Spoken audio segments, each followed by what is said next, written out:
Alexa Ilacad, bagong host ng inaabangan sa pinakabagong season ng Pinoy Big Brother na Pinoy Big Brother Gen 11.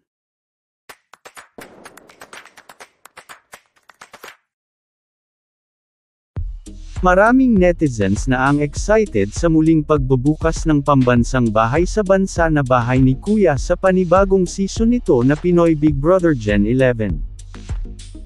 Sa ipinost ng official social media pages ng Pinoy Big Brother, naglabas ito ng isang teaser kung saan may bago umanong na mayroon madagdag sa pamilya ni Kuya.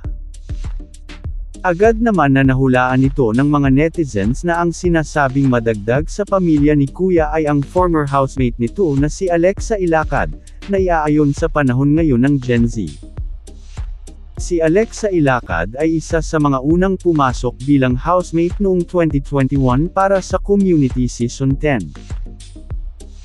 Bagaman hindi pa official na ipinapakilala ng management ang nasabing bagong host, ay ilang mga Facebook pages na ang nag-confirm dito.